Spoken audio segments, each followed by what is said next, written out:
The agenda is a continued public hearing from September 6th, and let me read it into the record. It's Libby Mill LLC, Graham Combs, 36 Mill Street, tax map and lot 217-27, case 2022-10. This is a site plan review for outdoor seating. At the last meeting, we held this over mainly because we kind of ran out of time because we had to go into a joint session. So the first item that we went through opened the public hearing, and so what we did was continue the public hearing. Are they having trouble with this? Okay, all right. So anyway, it doesn't seem as if the applicant is here. Oh, he's here. Oh, okay, all right. Okay, so did you have anything that you wanted to add?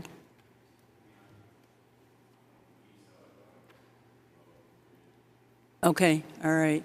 Okay, so any other member of the public wanted to make some comments? Hi.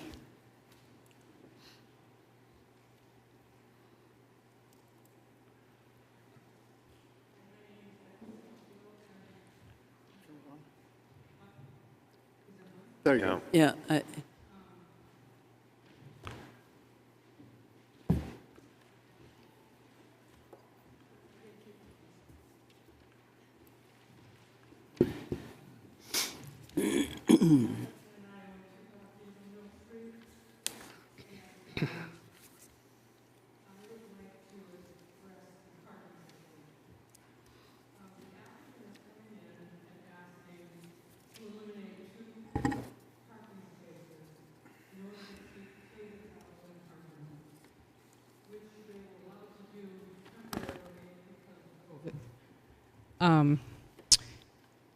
I was on the planning board, it was probably 30 years ago, when we wrote this amendment that you will see highlighted under the parking regulations.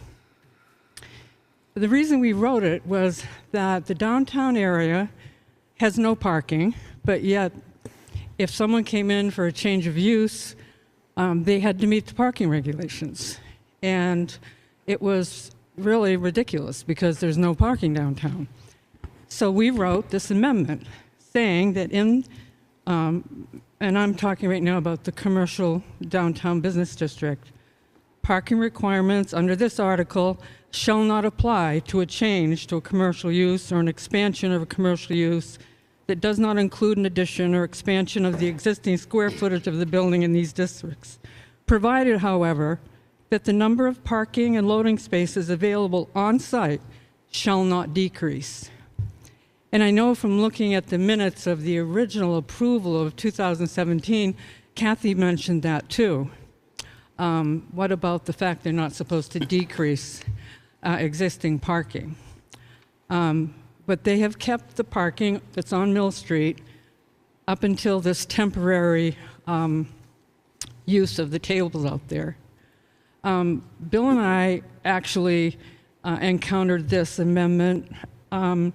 We were thinking of joining our two buildings, the gray and the red building, with a little addition across the back of the parking space. And Dave Senecal, who was the codes officer at the time, came to look at our sketch of what we wanted to do, and he said, you can't get rid of that parking space. You can't decrease an existing space on your property, period.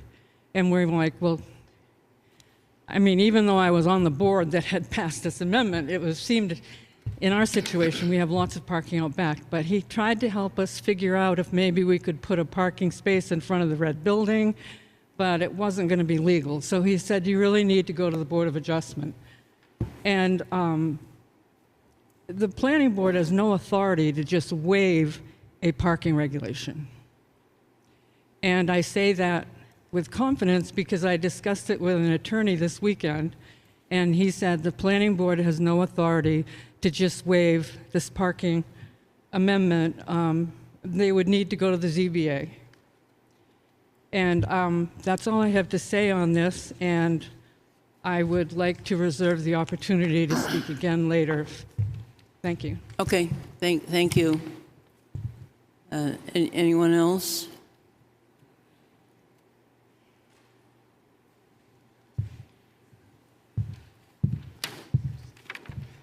Fred Fernald, again, resident at 24 Libby Street with my wife Helen since 1989. Please consider what I'm about to say not as replowing the field we talked about 2 weeks ago, but maybe as a harrowing of the field. You get the farm metaphor. Our big concern as residents on Libby Street is noise. As was mentioned twice in the June 20th, 2017 minutes, Mr. DeVilder on page 1 mentioned that abutters are entitled to quiet enjoyment of their property, and on page 7, Ms. Barnard noted that the noise issue will be addressed through the town noise ordinance. The relevant part of this ordinance seems to read, "It shall be unlawful for any person to make or cause to be made noise when it disturbs the peace of another." And I think Lone Wolf must be aware that the noise has been disturbing the peace of others when they receive phone calls and police visits. One of the world's favorite psychiatrists, Carl Jung, said, "You are what you do, not what you say you're going to do." Thank you. Okay, thank you.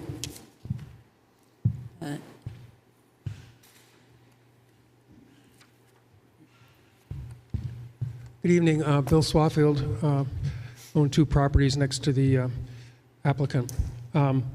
Question I have is, we haven't discussed at all, or I haven't heard any discussion on exactly what's going on with the kitchen.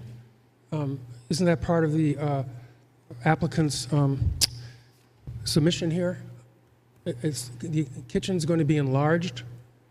Do we know what that is all about? Have you guys heard what that is? I'd like to know about that. That would be a building permit then that would have been applied for. I haven't heard anything about it. Do you need to know, don't you need to know that before you make a decision? I mean, are they doubling the kitchen and losing part of their seating, or what's going on? Yes, that's true. It would. I think that. Well, not necessarily. If someone wants to enlarge the kitchen and decrease seating, that would have an impact on required parking, but wouldn't trigger site plan review to make a kitchen larger. Well, I would like to know, just for the educational information, that I know what's happening. I would think you guys would too, just so you know. So I would request that that be asked for. Okay. Okay.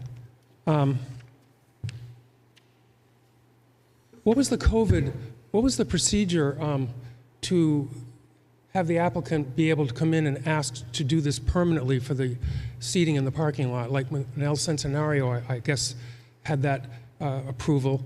What was the impetus for them to be able to come in and ask for that in the first place? Hey, Tavis, you want to speak to that, please? Basically, forget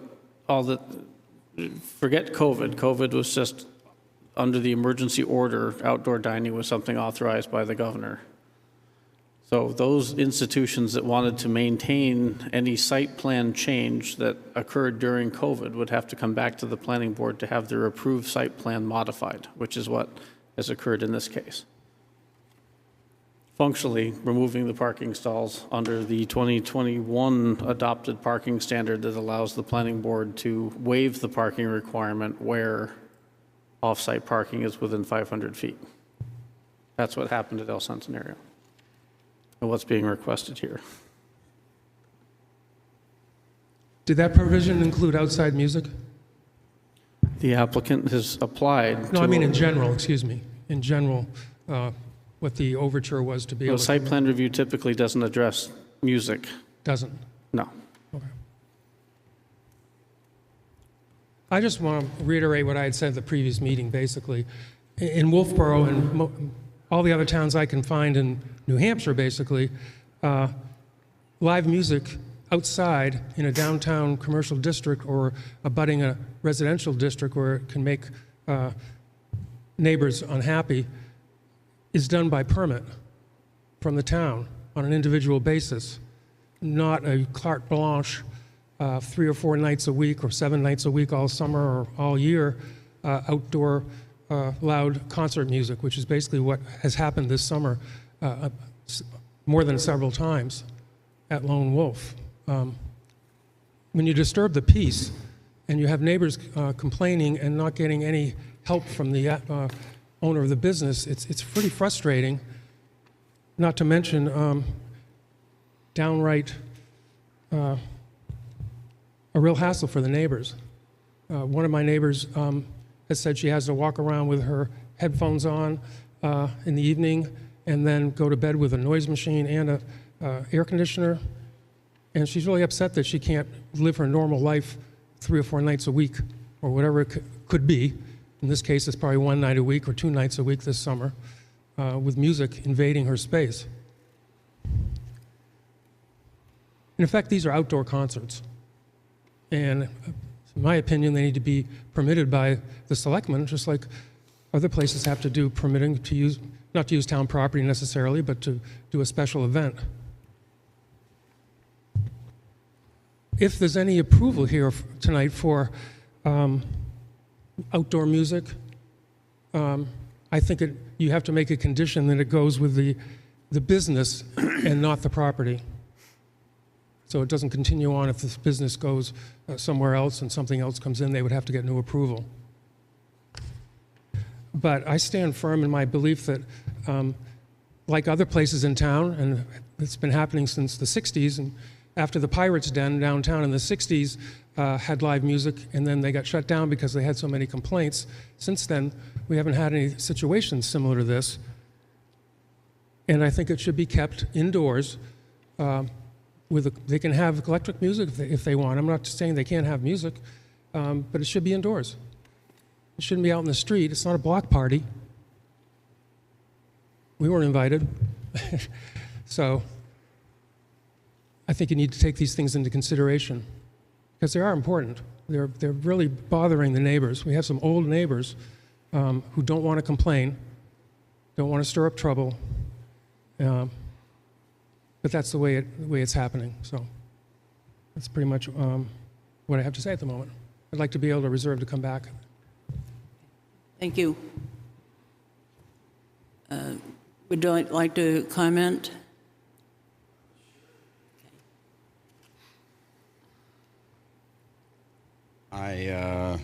Tell us who you are, please. My name is Graham Combs. Okay. I'm the owner of Lone Wolf. I think that the purpose of this application is for the outdoor seating, and I think that some of that is getting lost. I know that in 2017, when we originally came here, Kurt DeWilder was representing me at the time, and he outlined in great detail all of the parking spots that were within 500 feet. So I don't think that there are any concerns with the additional parking or the removal of those 3 spots. As far as the outdoor music is concerned, I would reference the last meeting that we were at and request that, we be permitted from Memorial Day to Labor Day, abiding to the noise ordinance, to continue with the outdoor music. I don't, certainly we're not out to cause issues, but we are out to continue to operate our business, and I think that to make too many changes to the way that we've been doing things for the last 2-3 years now, 3 full summers, it is not conducive to running a business in this town. So I would respectfully like to continue. Okay, thank you. Board members, questions? Oh, I'm sorry, excuse me. Good evening. Derek Brown, 30 Libby Street. Reiterating from a couple of weeks ago as well, actually, as Graham pointed out, the 2017 minutes with Mr. DeWilder pointed out several things regarding noise and behavior in the neighborhood that were going to be adhered to. that we spoke at the last meeting were not. They involved noise, they involved safety on Mill Street. These things, I respectfully say, have kind of been either overlooked or ignored by both the board and the business owner as areas of safety and concern for the public. Okay, so I also want to point out, as a reminder from a couple of weeks ago, the bedroom windows of our house, which are on the Libby Street side of this, are directly opposite the area where the outdoor music will be, between the two adjoining buildings. That is the platform right there, where the music has nowhere to go but in the parking lot and straight out the back towards our house. It's an elderly woman that lives there, and I think that is a major concern for me. Thank you. Okay, thank you. Any comments from board members? Well, I'd like some clarification on the, somebody else want to talk? Oh, I'm sorry. Go ahead. Sorry, I forgot to mention that I made a list of places in town that have outdoor seating, and I've come up with at least 16 at the moment.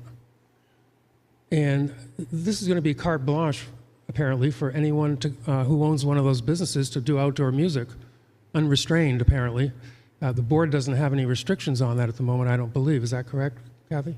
That's right. Yeah. So anyone, El Centenario could start running concerts. I mean, I can go on and on. The list downtown could be added to this situation where we have the battle of the bands. I'm not saying that's going to happen, but it could happen. So I think you might want to consider what you're opening up for a can of worms here if you allow outdoor concert music 24/7, whatever it's going to be, all summer long. Thank you. Okay, in this particular case, the applicant did mention at the previous hearing, not just a few weeks ago, but back in 17, that the music would be within the building. And so that's in the minutes, and it seems that that's something he needs to adhere to. So the applicant has stated that the music will be in the building and not outside? That was in the minutes that... It was the applicant's attorney did that. Yeah. When? Yeah. June 20, 2017. Well, they haven't gone by that. What makes them, do you No, think he's going to... That's another matter. You asked a we know question and we're that- answering it. Yeah, me? We agree with you. we agree. Yeah, Yes. I mean, that's what the testimony has been. You can say one thing and do another. I mean, the problem here is going to be people are going to have to, neighbors are going to have to call up and ask them to quiet down, and then when they don't quiet down and we get hassled, we'll call the police and they'll have to come down, and it's going to be, I don't want that to happen. I don't want to shut down Graham's business. I'm not trying to do that. Yeah, he did say in 2017, Graham replied, yes, and noted such, and this is speaking to the music, such would be mainly non-amplified acoustic music inside. So, I'm all for that. And to that end, he hasn't applied to modify that aspect of the approval. He has not. He has not. He has simply applied to utilize the off-street parking that was authorized in 2021 for outdoor seating. Understood, but we have come across a potential violation of the original approval. And No, agreed. I'm just saying, it was represented that way. It was fairly clear at the last meeting. That's part of the board's decision to approve the last site plan. Agreed. And no request has been made to modify that aspect of the approval. right. Well, he So doesn't it need would to. still hold. The original approval holds. Exactly. Correct. Question for the planner, if I may? No, I'll get to parking, but please I have just one final observe comment. procedure. He has the floor right One now. final comment. How does that get enforced? Because it has, without neighbors getting riled up and having an animosity here, which I don't want to have anymore, the neighbors' only recourse is to call the police. Is that going Well- to still be the way it is? There's no enforcement by the town? Yes. Well, that's how the enforcement works. Neighbors really have to call the planning office, in this case, file a complaint, and then the complaint would be followed up. But not with the actual time it's happening, at some other time, you mean? You'd make the complaint? Correct. Police department would be Yeah. it's 11:55 at night, it's loud. Yeah. Police do that. If that were to happen, I would say once or more than once, the complaint needs to be forwarded to my office.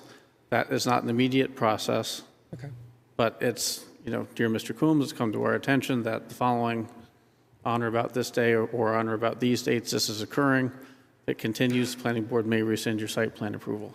So, Thank you. Okay, thank you. Just a second, Vaughn. Okay. Really having a hard time hearing everybody, but I want to comment on the noise too, but I do believe that the planning board doesn't have the authority to waive.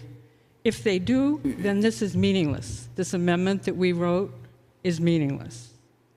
It was passed by the voters. You can't decrease what you have on site, and it's very clear. And they are changing their parking plan by putting tables up there. So I just want to remind the board that, we have a mixture of residential and commercial uses in this area. If you go up Libby Street, if you're going up the street, the right side is residential, the left side is commercial. And you can't get any closer than that. And we have to respect the people who live in there's a big need in our town for residential areas, people to live. And we have to be aware of that when we have commercial and residential mixed. And the people in the neighborhood have all complained about the amplified music. And it's the amplification more than what they're playing. And I think that this is an issue, the music is an issue for planning. Go ahead, Vaughn.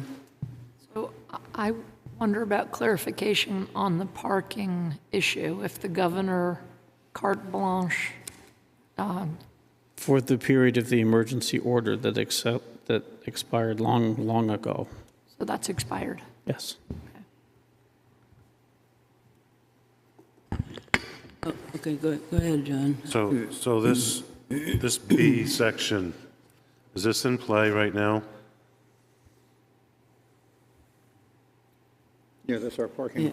Yeah. It appears to be. I'm trying yes. to get clarification whether or not they're going to be able to proceed, because B clearly states what the testimony has said to us. I just looked it up on the E360. It's on the E360, and she has a valid point. So She does. And then the ordinance also has 175-130 that refers to where the location of off-street parking spaces is. Required off-street parking spaces shall be provided on the same lot or premises with the building or land they serve, with the exceptions as follows. I would go to B. The provision of off-lot, off-street parking spaces shall be limited to non-residential uses. All required off-street parking spaces other than those in the parking facility shall be located only in the zoning district in which the use being served by those spaces is a permitted use. And approval granted by the planning board pursuant to the parking alternatives and parking management plan section of the site plan regulations. So she makes a good point, and I've said it all along. We have been doing this all along. We're not going to end up with any parking anywhere. I mean, we can't keep doing this. So we either have to recognize what we're going to do moving forward, and we're either going to grant it, or we have to come to grips here, because we can't keep allowing this to happen. We're not going to have any parking. Seriously. Well, in defense of our current parking regulations, which we revised not more than a couple of years back, we took that into account, John. We recognize the fact that downtown is a restricted area, not very much parking. It is our business hub. We have to allow business to grow. There is parking sometimes available. We allowed as well, in addition, applicant for a new permit to create an alternative parking management plan. We haven't seen any of them yet, because so far we've been able to accommodate changed uses and expanded uses downtown with the parking that currently exists. Are we going to run into a bottleneck eventually? Maybe. But I submit currently we haven't. And we have an existing application now for an existing use, which did get approval back in 17 for parking at the time. I don't think we should revisit that aspect of the parking issue. I have a question for the planner regarding parking. The 17321B reads, parking requirements shall not apply to a commercial use or an expansion of a commercial use that doesn't include an addition or expansion of the existing square footage of the building in these districts. Is the applicant asking to expand or add on to the building in this district? No. No, and I think in that case, excuse me. The ordinance reads, an addition or expansion of the existing square footage of the building in these districts, not the use of these in these districts.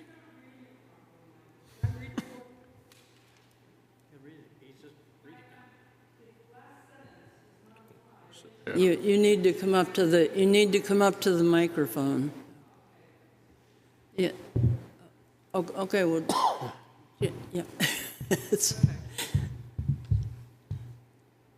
I will tell you what the intent is, because I was on the board, okay? Maybe the minutes are there, but it was 30 years ago. The intent is that if someone comes to the planning board with a plan or a, they are coming in to change their plan, you can't take away what you already have. The reason for that was we don't have enough parking in town, but we can't expect people to have parking like Garwoods has no parking.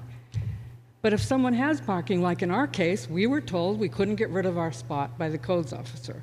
They have parking, and they want to get rid of it to expand their business, their restaurant business, out into that parking lot with tables. And that is an expansion of the use. It says, it shall not apply to a change to a commercial use or an expansion of a commercial use that does not include an addition or expansion of the existing square footage of the building. And that is an expansion of the commercial use. It's more tables. If he did have to meet parking requirements, he would have to provide more parking for the extra tables. His initial approval was for a certain amount of tables inside. So he's expanded the use of his restaurant by expanding the tables. Provided, however, the number of parking and loading spaces available on site shall not decrease. It's very clear. That was the intent. It doesn't say that he can't do it. You just don't have the authority to tell him that he can take those parking spaces away. He would need to go to the Board of Adjustment. That is the way I read it. That is the way the attorney I spoke to read it. His question for the planner, is the applicant asking to increase the square footage of his kitchen space? Or is this simply... I haven't heard anything about the kitchen. What I'm trying to figure out is how two people read the same, or three people are reading the same sentence a different way. Because what it says in 173:20.1, parking requirements under this article shall not apply to a change to a commercial use or an expansion of a commercial use. So it has been articulated this is an expansion of a commercial use. However, parking requirements of this article shall not apply to said expansion of commercial use that does not include an addition or expansion of the existing square footage of the building. So intent aside, without an expansion of the building, as Ms. Swafield said was the case in her case where they were looking at building something between the two buildings to connect them, so this absolutely would apply. This is categorically different from that and authorized under the 21 amendment to 175-130. Right. And that, of course, is a determination that can be appealed, but it says what it says. Go ahead, Peter. In this particular case, it is not an expansion of the building per se. Correct. It is an expansion of the operating area. Use. And so therefore, what is the difference between the building space and the operating area space? Because In other words, the parking, if they ended up putting a canopy over there to prevent rain from showing up on a permanent basis, that would obviously be a change in the structure. let's look at it this way. If they were proposing an L to the front of the building that would encompass the footprint of the parking area with structure, 173-20.1 would apply, and they would need a variance to do it. Part of me actually thinks that when the 21 amendment happened, no one was looking at 20.1B, because they appear to conflict until you read the strict and literal, because we can't read intent. You have to read what was voted on, where it says if you expand the use without an addition, the rules don't apply. The requirement to keep them on site. Another way of looking at the same thing is you're not saying he doesn't have to require the parking. In fact, you're providing the same alternative to anyone in the commercial district to provide off-site if they have space within 500 feet within the same zoning district. The net impact, arguably, is a decrease in publicly available stalls. So what's happening is what most often happens in towns. Towns very quickly realize no matter how much parking you have, you will not get enough parking for your town's needs. So it really becomes a market decision. Is Graham's business better with 2 or 3 parking stalls, or is Graham's business better with seating? That's the same decision that anyone with outdoor seating needs to make, or use of outdoor space needs to make. My question is that if he put a canopy over it, which would therefore be increasing the covered area, the building space, that would be a completely different statement as compared to having something which is just putting some tables out there. Arguably, depending on how the canopy was erected, yes. So another topic which is not in the print anywhere is occupancy. That's usually what parking is driven by. And clearly, when you add, 8 picnic tables, you've increased the occupancy, the service occupancy, and parking needs greatly. The occupancy potential, I don't know if occupancy was increased for anyone with outdoor seating. I know it did not occur. I know, it's in the weeds, it's not in the Right. words. Yeah. And in practicality, when people are sitting inside, they're sitting outside, they're not sitting inside. So, Right, and over the years, the first one I remember was down at the Downtown Grill when an outdoor area was put on, and then more recently, Garwood's, they had the outdoor area, and then they put a second level in. correct. And that was allowed. And in neither of those instances did occupancy increase because they're limited on the egress from Right. the dining areas. Right. Oh. Okay, but Yes. go ahead, Mike. Yeah, there is one further problem, and I think this is more important than the parking issue, and that is the issue of noise.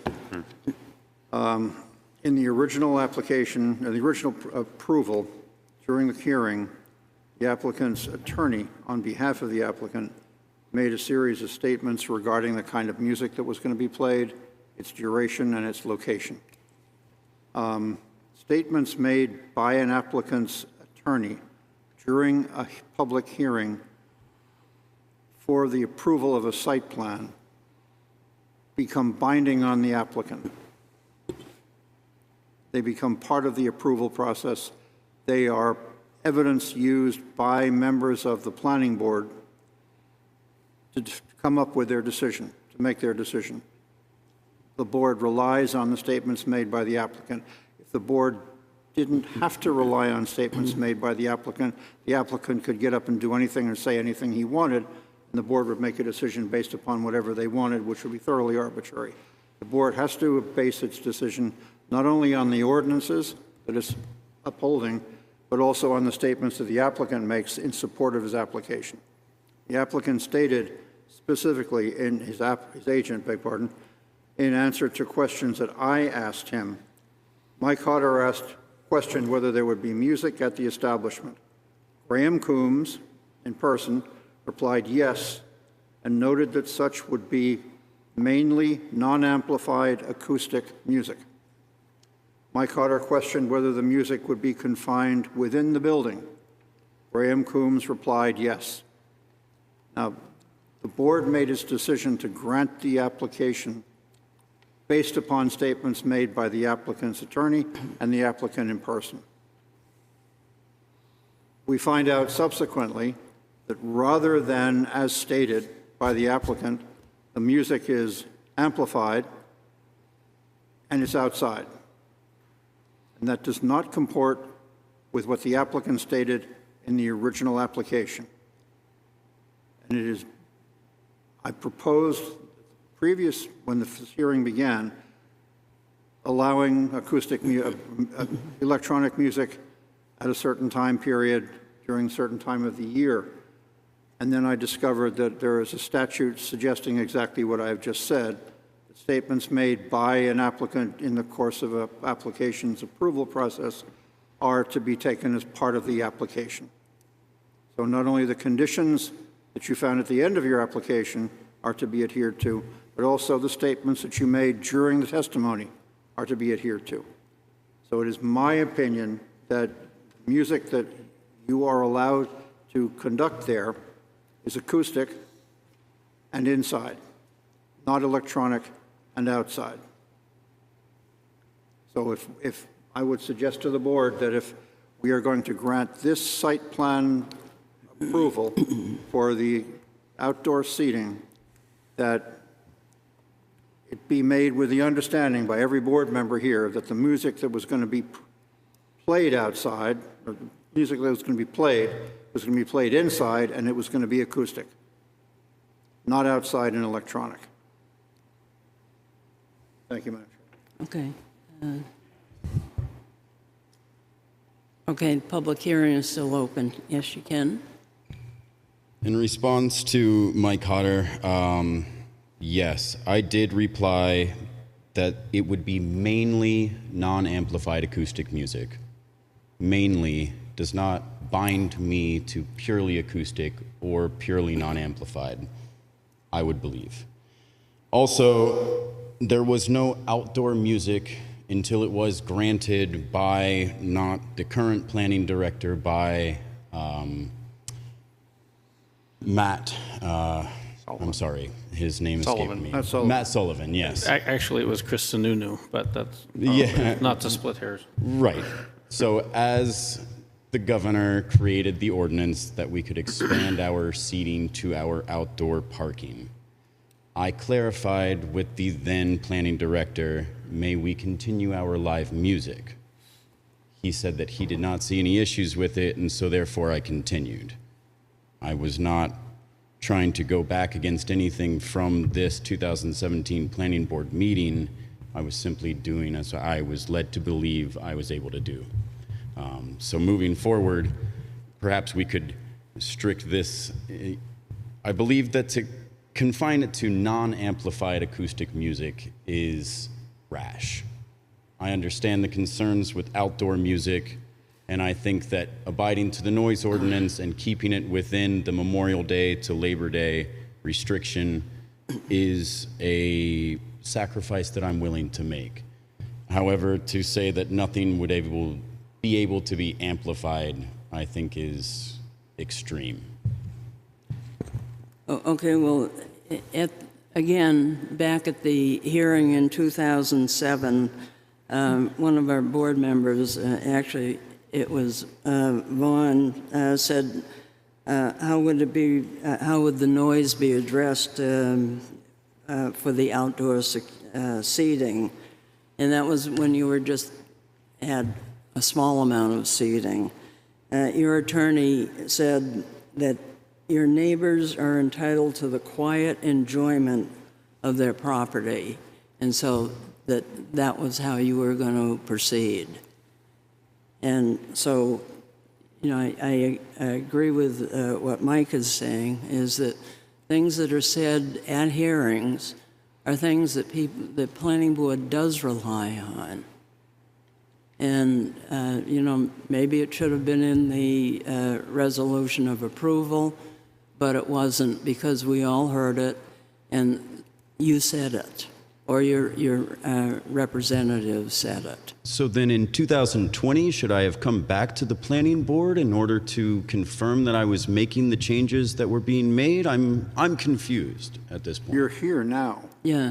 I am here now, but I'm being held 2000 to what was said in 2017, and a lot has changed since then. In 2000, So I'm, The only thing that changed since 2017 was COVID. Under COVID, there was an emergency order that allowed all of the outdoor seating as you've come to know it. Whether the appropriate call was made with regard to the outdoor music, difficult to say. A lot of was up in the air during COVID.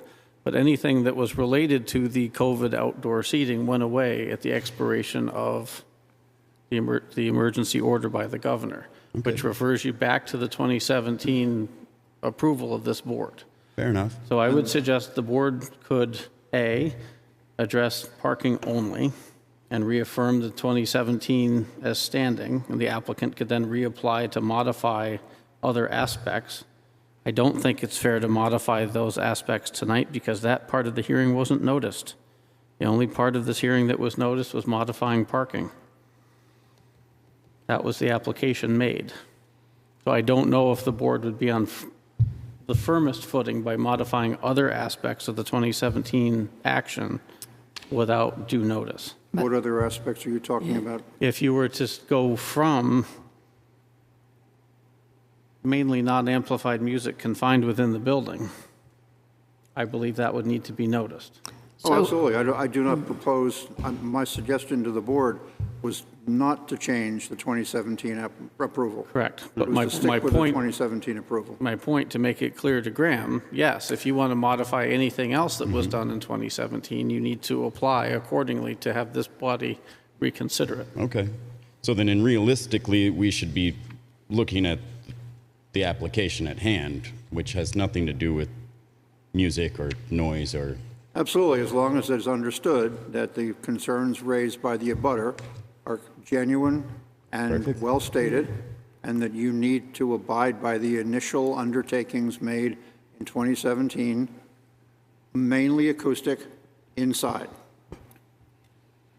And failure to do so may lead to the revocation of the 2017 approval and make things much more cumbersome. Sure. It's not meant to sound threatening, but it's like... No, I understand. Okay, go ahead, Peter. I also, I guess, am concerned about your, Mike's comment that it would be, quote, okay or whatever between Memorial Day and Labor Day. Because in fact, that is the time when windows are open, people are doing things, and so therefore, I don't know as that's really an appropriate timeline for anything. I tried to address that just in what I just said by saying I don't know if the board should be acting to modify any aspect of 17. Correct. That was Right. never, that was a proposal that I had made. It was not a motion. Right, right. And so I would say that that's something that shouldn't be on the table. It is not. Okay, it is not. Right. Correct. Yeah. So the recourse mentioned earlier is that somebody could file a complaint because that approval is being violated, Correct. correct? In fact, the way it's worded, should there ever be outdoor amplified music, it would be a violation of the 2017 approval. And therefore, the site plan can be revoked completely. Correct. Okay, anybody have anything else? To that end, I don't know if revoking the site plan would have the effect of negating the change of use. I don't want to suggest that revoking the site plan would take out a business. I don't think the board is even beginning to entertain that as a possibility. I just want it heard in the room. Okay, somebody want to make well, you need to suggest your conditions. Oh, okay.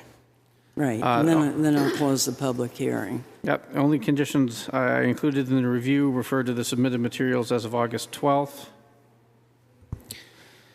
The conditions refer to accepting those materials and those statements said thus forth into the record as part of the approval, and the approved plan set is submitted on August 12th.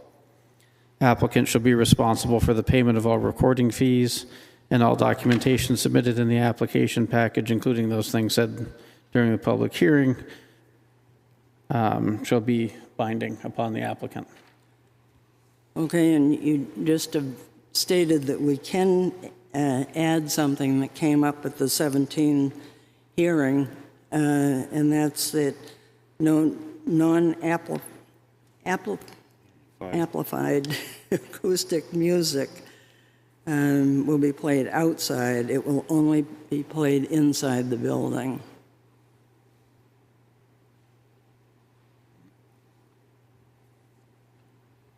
And that'll be more specific. To be fair, if we're going to include noise conditions as written in 2017, then we have to be specific. We can't adjust them to fit today's hearing. So we have to say specifically, quote, mainly non-amplified acoustic music, close quote, comma, quote, confined within the building, Yeah, okay. close quote, period. Thank you, Mike. But I'm not sure we even need to do that since they are part of the original approval and that stands. Well, it seems like maybe we do need to do it. Statutorily, you don't, but nonetheless, if you feel more comfortable, we should. So another condition, he said he was going to move the planters for the winter time. So If that's something the board feels relevant, that's something that could be made a condition. what he said he was going to do. So at this point, it sounds like we got to put it in the condition if we want to make it happen. I don't think we need to be that harsh, John. I think the applicant understands if he says X, Y, Z in the hearing, that he's going to be held to X, Y, Z later on if it comes up as an issue. My opinion, that's all. How about go ahead, Peter. I have the question that this is, it seems to be an agreement between this particular applicant. It would apply to anyone Okay. that moves in. So he sells the business, it still applies. Correct. Okay, I'm going to close the public hearing now. Board members, how would you like to proceed? Well, I think since it's come down to just parking, and we seem to be allowing people to have outdoor seating and not expand parking in other places in town, that the parking is not the issue here. The violations are. So I'm not opposed to converting the seating to, the parking, the former parking, to seating, as long as the applicant complies with all the agreements made prior.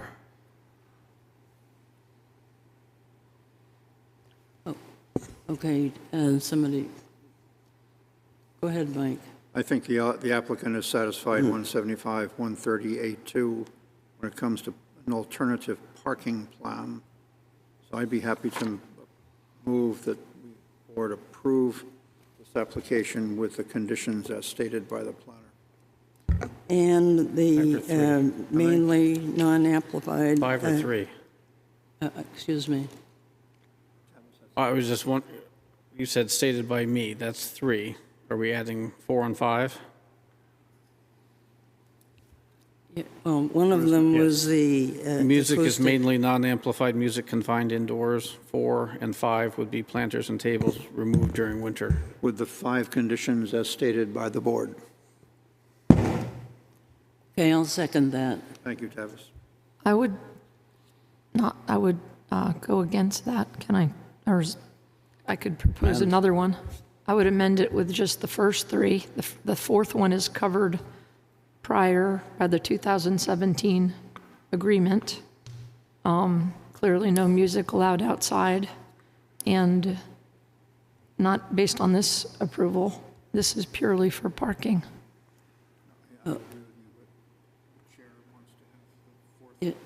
Yeah, I think it's important to the neighborhood. It's the same outcome. It's just that Okay, we're not, No, it isn't, because at the last meeting, Tavis said, well, if it isn't in the resolution, how would he have known? And so if this is in a resolution, then in the future, it will be known. And so that was my thinking.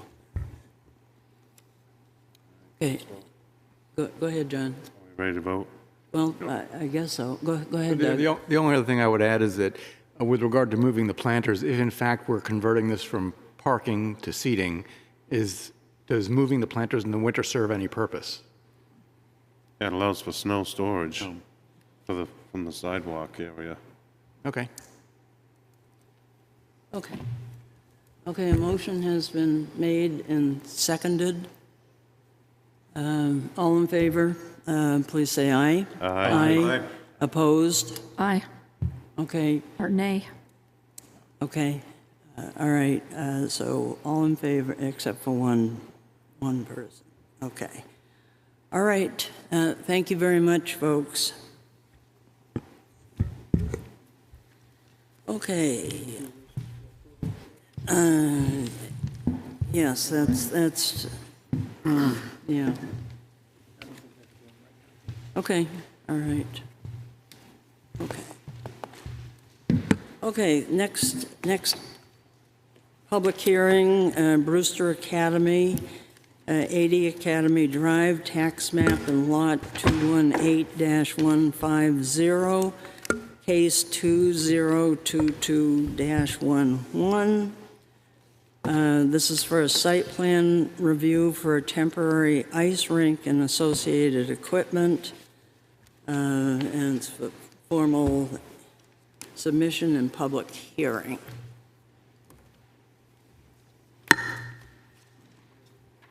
Oh. Good evening. How are you guys? Yep. I'm Peter Gilligan, Chief Operating Officer for Brewster Academy. Susan Harrington, Chief Financial Officer at Brewster Academy. And you guys have the site plan review light as we coined it when we were going through the process with Kathy earlier over the past 3 months or so. I guess we're here to answer any questions you might have. Sorry about that. And talk over the proposal. Okay, well, you've asked for a whole bunch of waivers, just pretty much all of the waivers that our site plan require. And how do you justify that? That's what's needed for our record. Yeah, maybe I can justify it by just giving a little backstory of how we got here to this day. Started about 3.5 months ago, met with, actually we met right in the corner over here. I saw Kathy and Tavis, and just because we always put a portable temporary ice rink on our DeWolf field every winter. This one's about a third larger, and it requires a chiller. So because there's a little more to it, even though it's portable, we thought, hey, let's just speak with you guys and see if there's anything extra, because we want to make sure everything's above board. Initially, we got nope, this is going to be a portable temporary. About a month later, we heard back from Kathy and Tavis and said, hey, there's going to be a little more structure to this. So then we just went through and we followed everything that we were asked for. So what you see before you is just what we were asked for through like I said, the process that we went through with the town. Oh, okay, so how do you justify the various waivers then? What I would say on the waivers is the fact that it's a temporary structure, right? It's not there's minimal things that have any permanence. The only thing that has any permanence is an extra garage that we would build to house a Zamboni that would clear off that would surface the ice. I think we all know what that does. So because of that, and because of the ice rink being a portable temporary in nature, going through the process with you guys, it didn't adhere to any of these different requests or requirements that were on there. Okay, well, I'm not exactly sure where this is going to be located and how far away from the abutting properties it would be. And I think you really have to show us a little bit more than what has come into the office thus far. Okay, we provided map overlays that show distances. Very good. This is not very good. No. Doesn't, Right. Yep. Yeah, like I said, we provided those to you guys probably about a month or a month and a half ago. but we're here tonight. Excuse me? We're here We tonight. haven't seen this until just recently. Okay. We have a site plan map that we can show you exactly where we're on. So if you want, I can approach and show you right where it would be. Okay, well, we do need to know where the ice rink is going to be. Still don't see it. You can get the 11 by 17 for us? The plan that's there is from the 2017 approval on the property that Yeah, I'd shows like the to area look at that 'em is before we- hyper-focused in the Before we application. come to the meeting. Yeah, I agree with you, John. Like I said, we gave everything that was asked of us. I can absolutely provide This is that. going like that somehow. Yeah, okay, could we please just show where the location is going to be? That's what we're here for.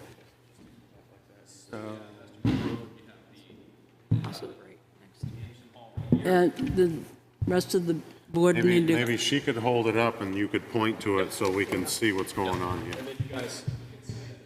Yeah. This is not how a site plan review is supposed to be run. Right. You understand that, right?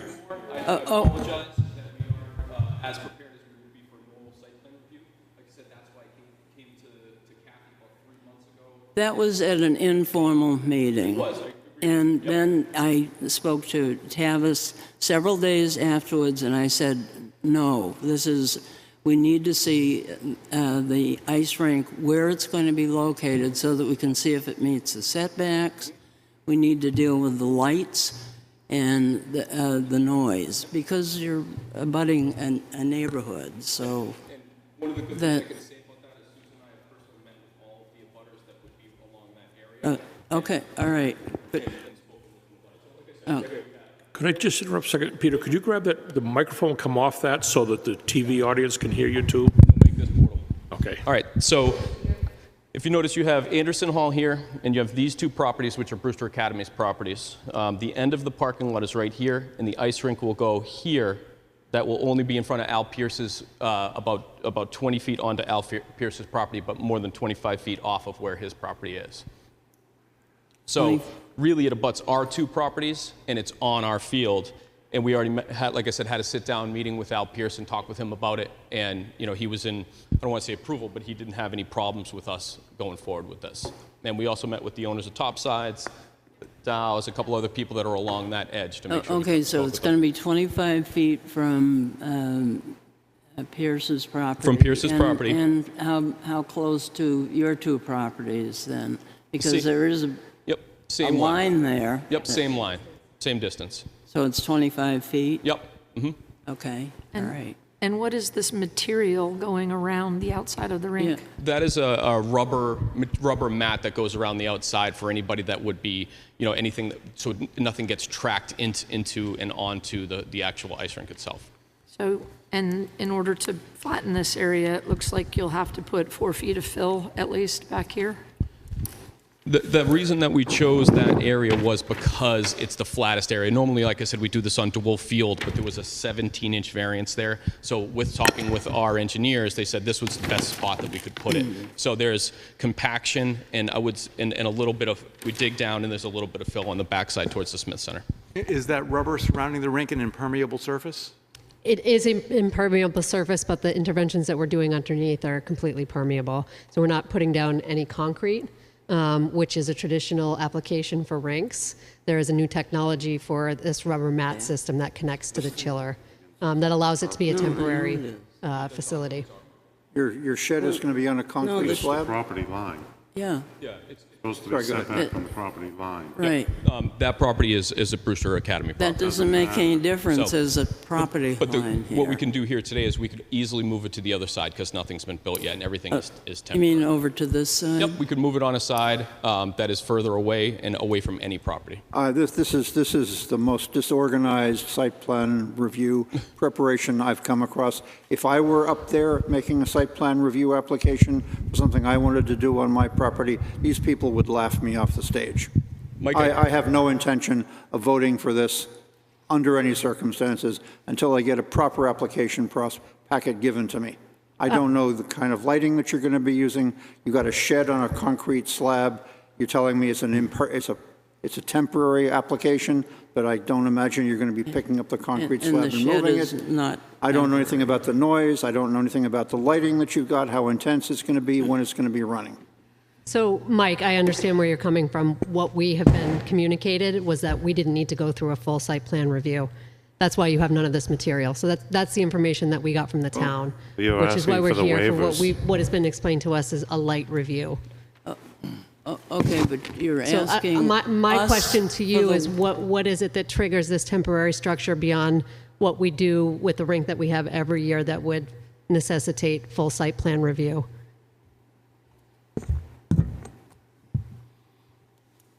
You've got a concrete slab underneath this shed. You've got power and water going to the shed in some fashion. We have no idea where it is on this map. You've got no plan for it. I don't know how close it is to anybody's properties, yours included. I don't know whether it's inside the setbacks or not. I don't know what kind of noise this compressor is going to be running. I don't know what kind of noise the Zamboni is going to be running. I don't know how intense your lights are going to be. I don't know how high the poles are going to be. I mean, come on. Mike, if this was like I said, if we were walking into what we thought was a site plan review light, which was the phrase that was coined by the town, not by us, we came to the town because we knew there might be some differences, thinking it wouldn't be a full site plan review, but just different than the one that we put up every single year onto Wolf Field with no issues for many years. Since nothing has been built yet, the Zamboni shed doesn't have to be concrete. We can easily make it a temporary canvas structure. So now you're changing your application in midstream. I'm just giving you a possible way that we could talk about. Do you feel comfortable approving this if you were sitting here? What is this? Is this for just this year, or? This is for this year to see like a pilot program, and we're kind of, because we're in this position, as you know, because of the construction going on for the Pop Leone Arena. After we found out in March that the arena was going through, which we're full support of, we had to make a plan for our hockey season. Moving the closest rinks that we could rent hockey ice time off of are an hour away, and it just doesn't work for our program. So we came up with the solution in March, came to the town, like I said, even though it wasn't formal, came to the town, and the last correspondence we had was to say, don't see any issues, we'll see you guys at the 6th or the 20th. So we were walking in today thinking this was almost a perfunctory, just going through the process of showing you guys what we were doing, making sure everything was above board, making sure there weren't any surprises. And yes, if this was a traditional site plan review, I feel exactly the way you feel, Mike. Yeah, we don't feel, I'm not prepared for that tonight. And we thought we weren't walking into that today. That's what we were told. So, okay, our apologies for that. This isn't normally how we normally would have our engineers in here, as we've done on all of our projects. We'd have our architects in here, we'd have our lawyers in here, but instead we were coming here for site plan review light, which was to sort of just get, hey, we understand what you're doing. There's a couple of things that are beyond just a standard portable rink, and that's why we were here. Your site plan review waiver form is requesting a waiver from full site plan review. I mean, why put an application in if you're asking for a waiver from the process? I agree. We only did what was asked of us, Mike. So had we come in June and we were told, hey, no, this has to be full site plan review, we would have gotten all of those ducks in a row to make sure we had that for you. But because we were told that wasn't required for the temporary structure, we didn't do that. So and everything that we have done and what's in that packet has just been what we were asked. We asked, what do you need? We gave exactly what was needed. I even went down and met with Tavis and Terry and sat with them and just said, we're here with everything. What do you need from us? And this is what was asked. Again, my apologies if this isn't a typical site plan review, and my apologies if that's what you were expecting when we came in here tonight. So this, to me, looks like a preliminary application. So I think on that note, the feedback is we need to see grading, slope, where's all this water going to go? Mm-hmm. What's impervious? What is the lighting? What is the noise coming out of these machines? What would be helpful for us to understand is what is it within this project that would be triggering the requirement for that full site plan review? Because this is not drastically different from what we do every year on DeWolf Field. And when we communicated with the town in April that this project was going to be a necessity for enrollment reasons at Brewster, there was not since April any indication from the town that we would need to go through full site plan review. So we're up actually against a timeline at this point of getting this project in place. Also, the economic impact of losing hockey families. So when we learned in April that the POP project could potentially run as late as January, we started hearing from hockey families at Brewster that they were going to pull their kids, which is a pretty substantial impact to our business model, to the tune of a pretty significant percentage of our total tuition revenue. So immediately we had communication with Tavis, and maybe he can jump in on a little bit of that timeline. But we've been working with him closely since April. And we weren't coming here thinking that we were doing a full site plan review because of the temporary nature of this structure. Go ahead, Tavis. Just going to suggest, part of the discussion that hasn't come up, and agreed it's not in writing, there was a discussion with Peter that the amount of water used to maintain the rink would be less than the annual snowfall collected in the area. It was addressed preliminarily by their engineers that any water coming off the rink at draining time could be handled by the existing stormwater as approved by this board surrounding the field in question. There's minor grading to the site, which someone does not need site plan review to level their field. They have indicated that there will be 6 dark sky compliant lights to illuminate the rink in the afternoon and evening hours. They are marked on the plan with 6 circles. The board could, if it wanted, require the lights be off at 8 p.m. if that was a benefit to the board. This one, quite honestly, is very borderline as to whether it actually requires site plan review or not, because it's not an expansion of the existing use. However, it is a new structure technically. So if someone were to... Which creates noise and has lights. And it could, the same way if they put up lights around a baseball field and played. It suggests in their application. People put up lights, usually they come in for a site plan. And I'm thinking of. But that's why I'm saying they said that's why they said in their application 6 dark sky compliant lights that will be on their property, and they gave the hours that they would be in operation. Go ahead, Peter.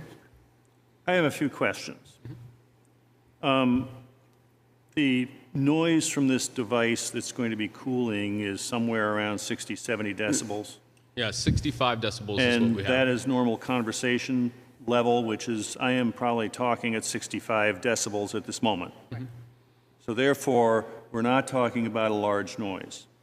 And we also placed it over almost 400 feet away from the furthest distance we could away from any house. Now, we do realize that at a game on this rink, there's going to be cheering by the fans. Nope, but is that also true with all the other sports arenas that you have on the property? Absolutely. Absolutely, and the purpose of the rink is actually not for games. So therefore, this is just for practice. We'll still be anything using. particularly different. Correct. This is just for one season, is that right? For the terms of this, we're just talking about this Because season. when Abernathy comes back up, you'll be there. Yep. Yeah, and we plan to have our interscholastic competition at the Pop Whalen when it's back online this year.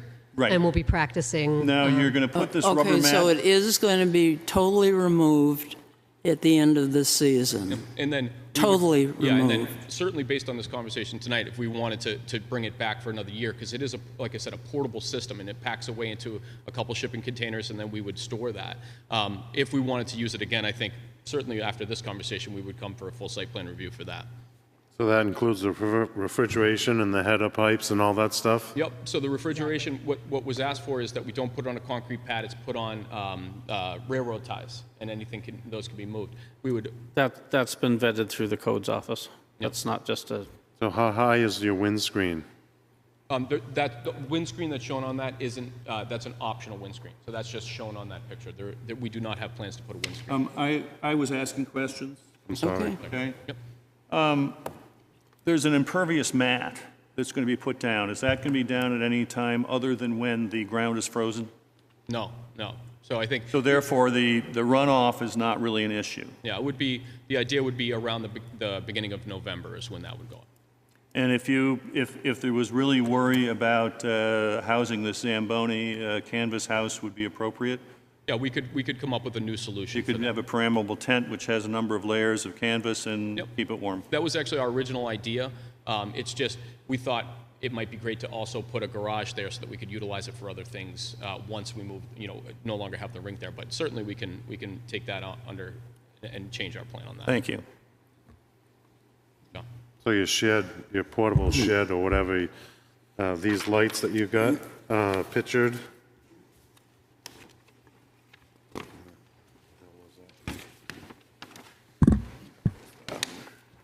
There's little circles on that drawing.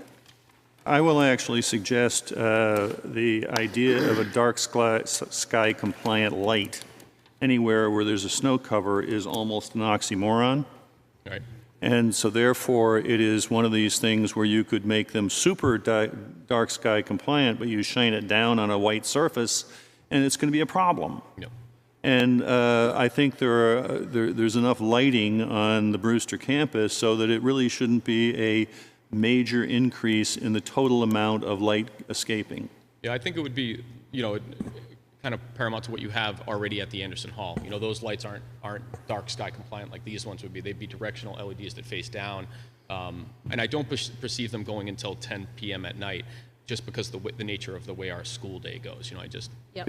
I'd add that the proposal has hours that would allow for community members to access this facility, especially during the start of the hockey and winter season, while the POP is still under construction. So the 10 o'clock hour assumed that Back Bay, who we engaged for ice time at this rink, would use it. They haven't expressed interest yet, but they are a soft maybe. We've also been in close contact with the athletic director at Kingswood, Aaron House, who is planning on having practices So what would there. the hours be then? So 7 o'clock in the morning until 8 or 10 p.m., depending on what your approval is. The 10 p.m. on the application includes use for both Back Bay and Kingswood. Says 8 p.m. on the application. Yeah.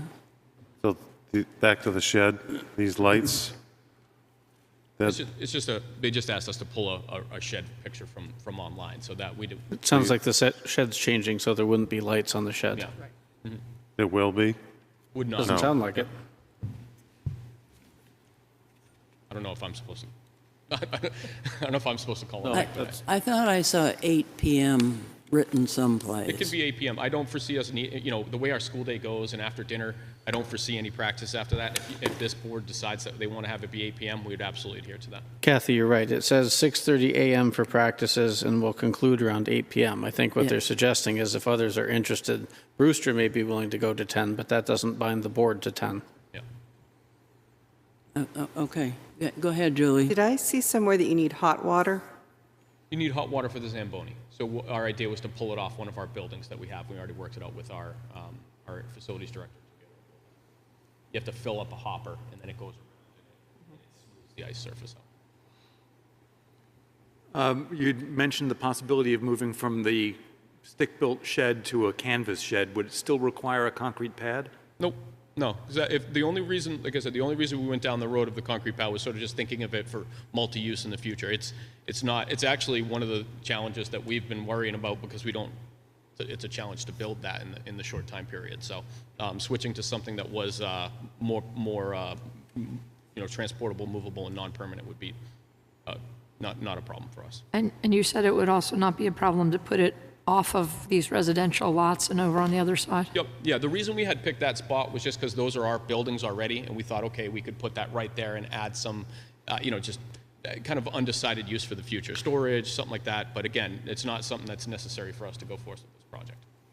Go ahead, It is the ideal location for a shed. It can be moved if that's what the board is requiring.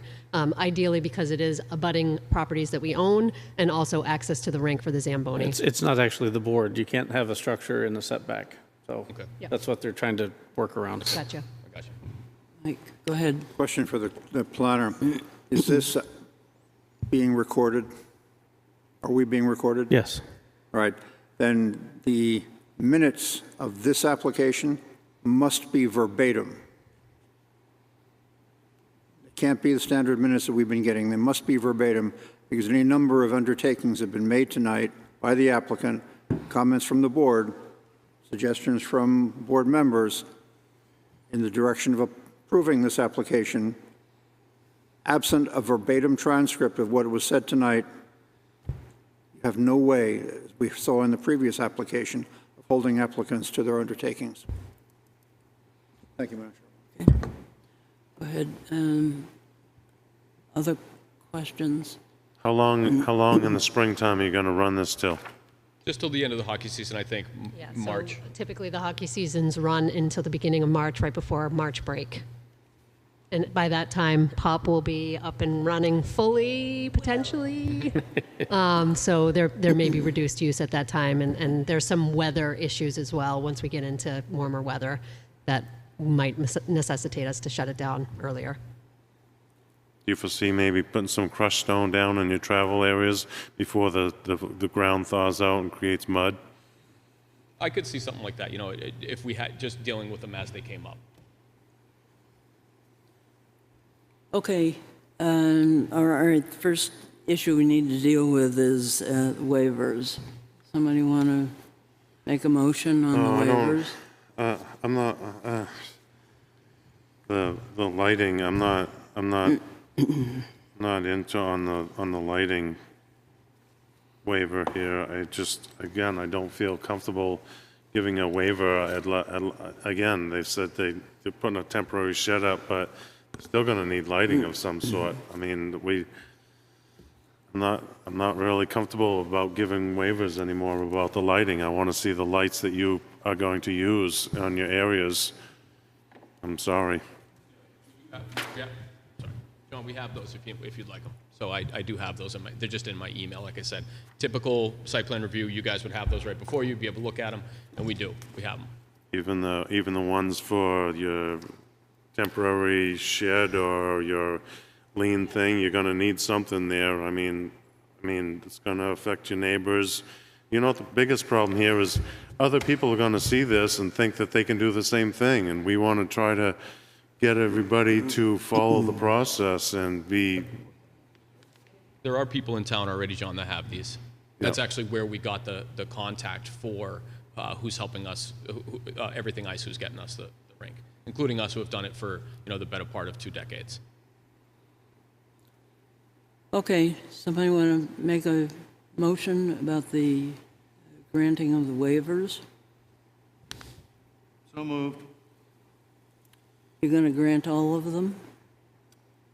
Yes, with the idea that these lights are dark sky compliant, which may or may not be. It's going to reflect, so it's not really an issue. They don't have to be the most unbelievable ones. And that the fixed shed be on the opposite side of where it was initially planned so that it is away from other people. Away from the neighboring Away from the property? neighboring Yeah, okay. All right. Is it appropriate to describe it as a fixed shed? Maybe the wood shelter might be better. I should modify that so that it is a shed which will be moved at the end of the season. Okay, so the motion has been made. Somebody want to second it? I'll second it. Okay, all right, motion has been made and seconded for granting the waivers, and this would only be for this season. Is that correct? I think it's more important to say that it's waivers only for this application, which has been represented as a seasonal application. Well, that's what it's being represented as. That's what I'm saying. Okay. All right, then for this season only, okay. All right, all in favor of the motion, please say aye. Aye. Opposed? No. Okay, motion carries with 2 nay votes. Okay, now that the waiver has been granted, this is now considered a complete application. Does somebody want to make a motion to accept this as a complete application? So moved. Okay, thank you. Motion, and need a second? Second. Okay, motion has been made and seconded. All in favor of accepting this as a complete application, please say aye. Aye. Opposed? No. Okay, all right, 2 no votes. Okay, so now I can open the public hearing.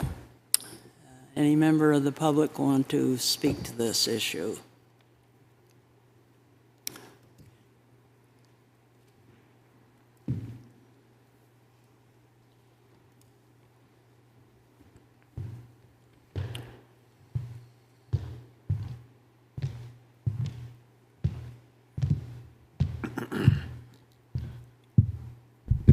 Excuse me, my feet fell asleep.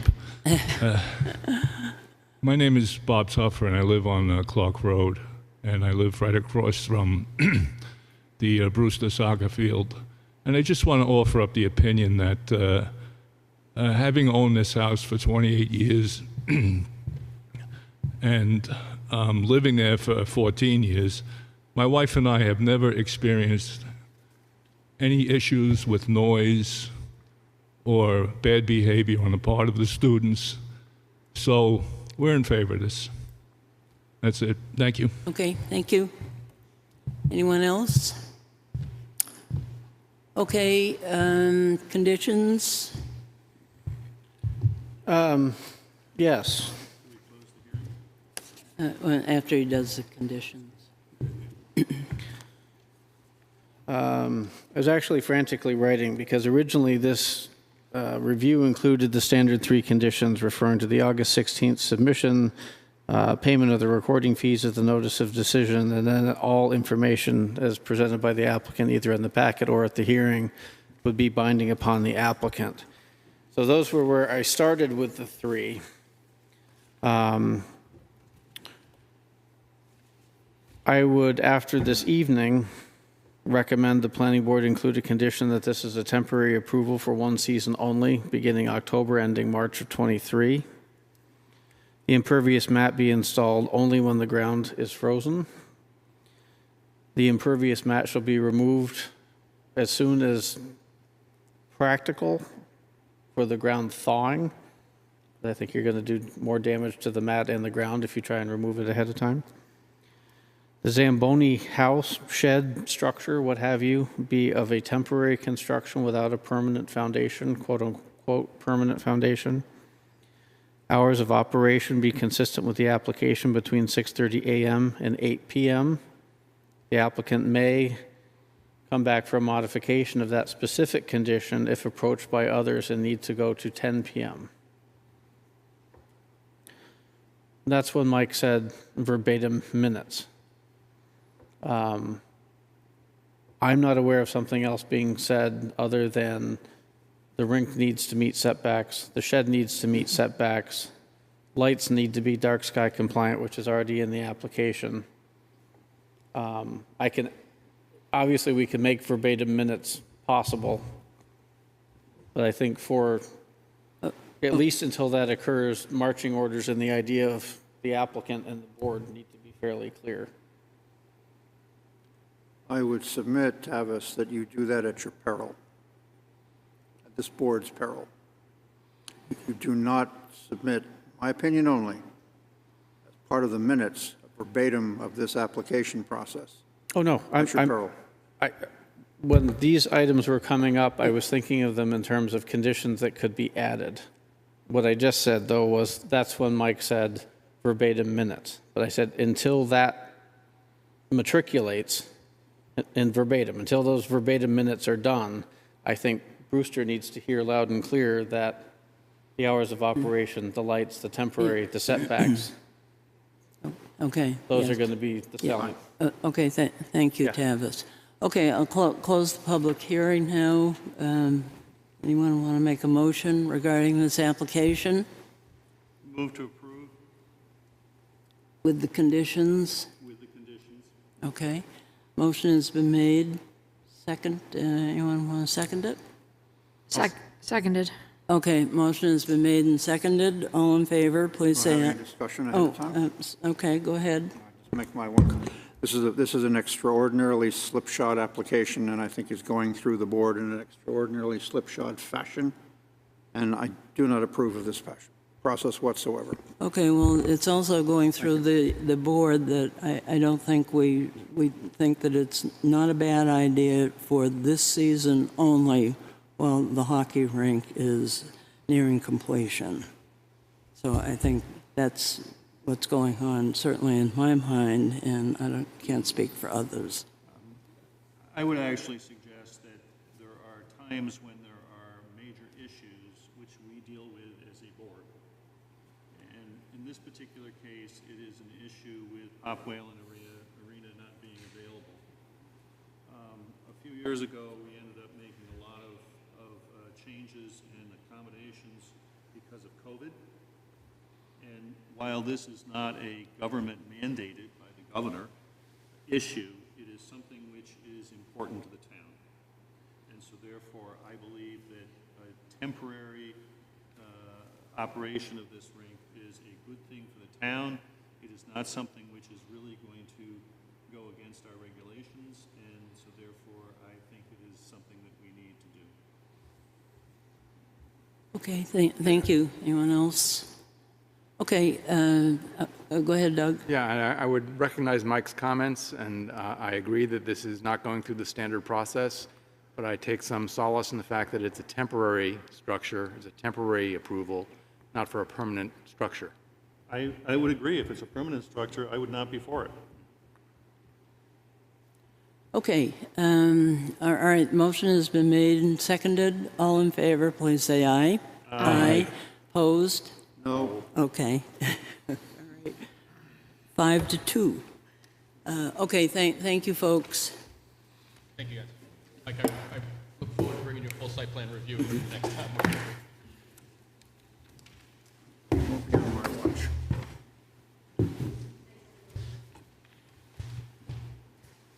Okay, lots with no frontage. On to discussion items.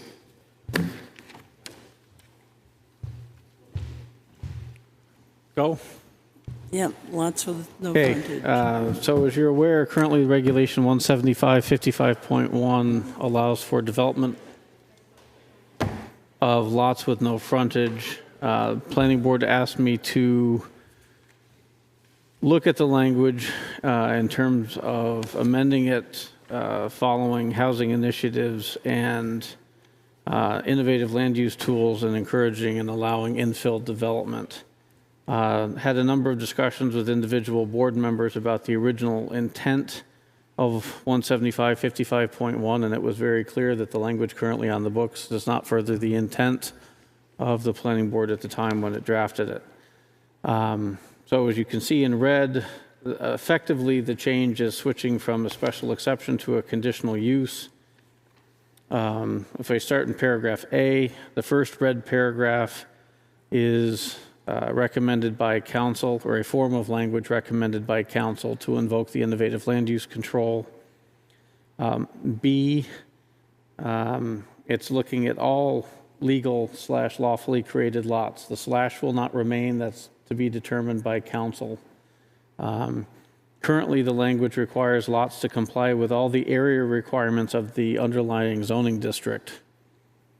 Quick GIS review shows that 99.9% of all lots without frontage were created prior to 2, 5, and 10 acre zoning, not surprisingly. Therefore, not only would a lot need a special exception, but it would need a variance. Where the board's intention was to say, look, you have a lawful lot. If you have deeded access, you should have the ability to develop. To not let the horse all the way out of the barn, the process then in paragraph B invokes the conditional use permit. That would be through the planning board. And then in C, obviously there's no need to have it referred or comment by the planning board on an application the planning board would review. Number 2 goes away in furtherance of the modification of B.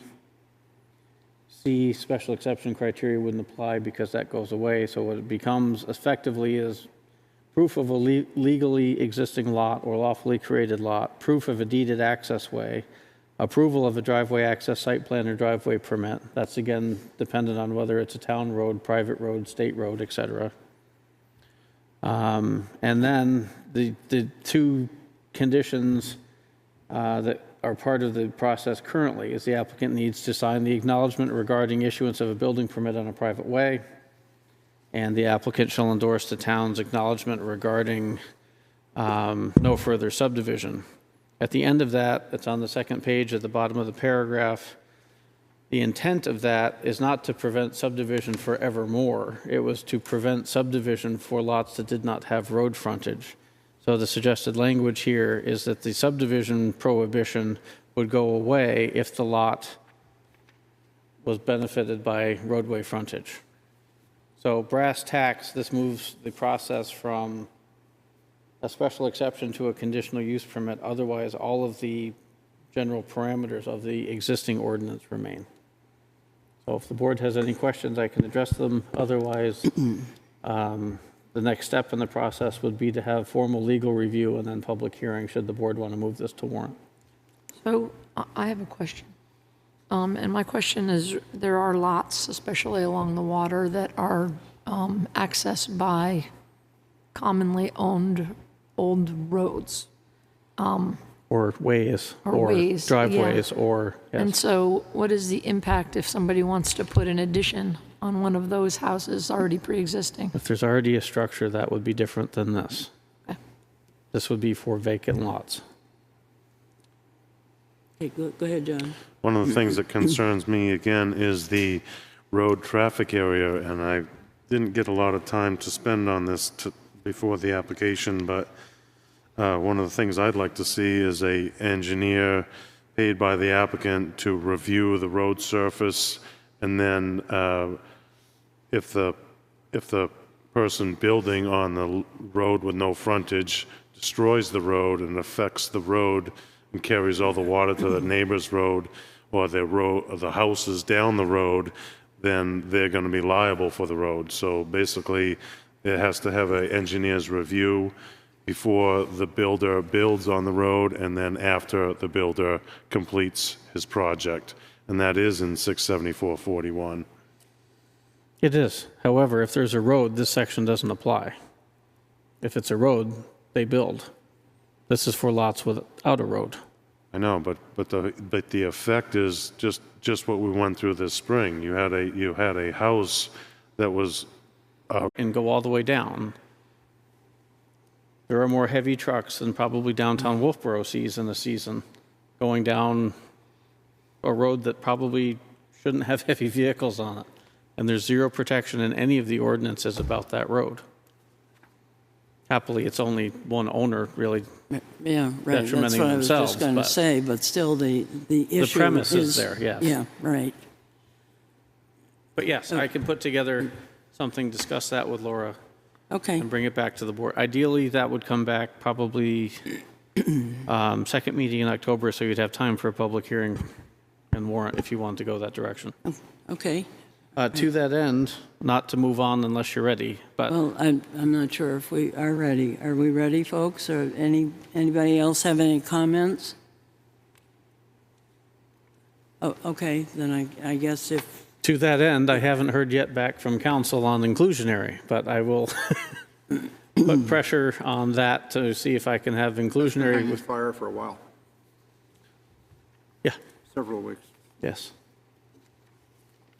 Other things, not to leave the agenda necessarily, but I wanted to mention it since they're not on the agenda.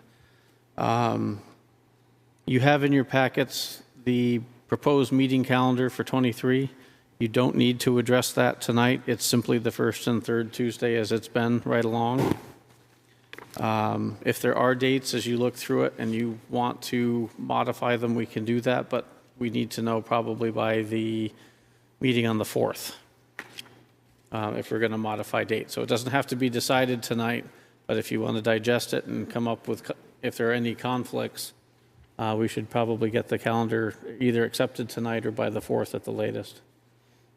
For peace of mind, it's the same schedule it has been for quite some For peace of mind, it's the same schedule it has been for quite some time. And the other thing I wanted to bring up is I gave you each a copy of the proposed budget as submitted to the town manager for the planning board.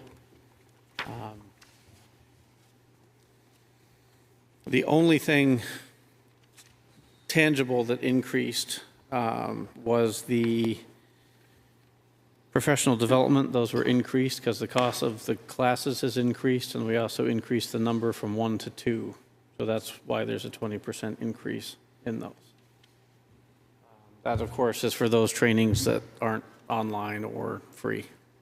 So otherwise, the budget is functionally the same. You have no number in here for legal, or did I miss something? Legal has been removed from all budgets other than an executive legal line. So what I have in operation right now is a purchase order. I believe it's $5,000 for the planning board, $5,000 for the zoning board, and $5,000 for the code enforcement office, which is where those lines were previously. It's just under the new finance regime, all legal has moved out of the individual budgets. Okay, not to question the wisdom of our seniors. Okay, so Not to question the wisdom of our seniors. So all legal has been taken out of conservation, board of selectmen, and it's all in one. I can't speak to all of them. I can speak to all of the ones that I used to see that have legal. All legal has moved into an executive expense line, yes. Telephone too? Telephone's a different animal altogether. Number I see for telephone.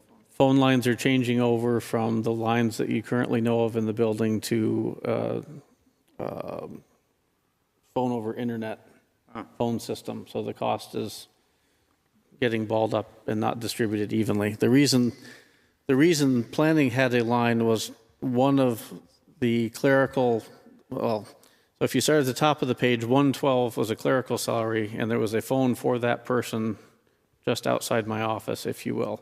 Next to that was another phone line that it shows up in the conservation budget because that was the conservation phone. All of the phones are getting grouped into a phone line now and paid for differently. That's good. Okay. All right, anybody else have any questions? No, just a comment with regard to the calendar here. Yes. If we are normally having our meetings on the first and third Tuesday of the month, can we make that permanent and avoid printing all this paper? Or Good print it idea. on 1/4 a sheet each month. Or just have a numerical list? I think we did in the past, we've had numerical lists just by the month. Good thought. Yes. Noted. It's good scrap paper.